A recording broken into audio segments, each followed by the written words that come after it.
চলতি মাসে তেব্রা অঞ্চল সহ রুশ ভূখণ্ডে ব্যাপকভাবে ড্রোন হামলা চালিয়েছে ইউক্রেন বাহিনী। আগামী দিনগুলোতে হামলা আরও জোরদার করার হুঁশিয়ারি দিয়েছেন ইউক্রেনের প্রেসিডেন্ট ভলোদিমির জেলেনস্কি। পরিস্থিতিতে রাশিয়া ড্রোন উৎপাদন 10 গুণ বাড়ানোর নির্দেশ দিয়েছেন দেশটির প্রেসিডেন্ট ভ্লাদিমির পুতিন।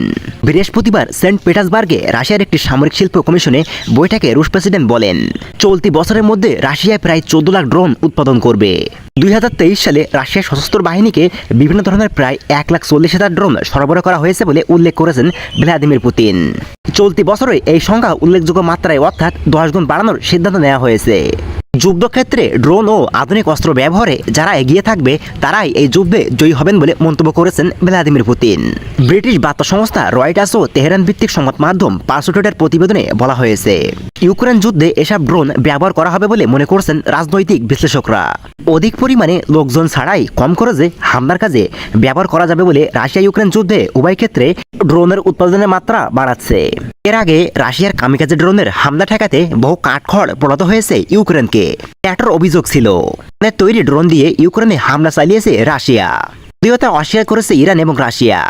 ড্রোন হামলার বিরুদ্ধে সুরক্ষার জন্য ইউক্রেন ইসরায়েলের দিকে ঝুঁকতে পারে বলে মনে করছেন বিশেষজ্ঞরা। তবে এ বিষয়ে এখনো কোনো অগ্রগতি নেই।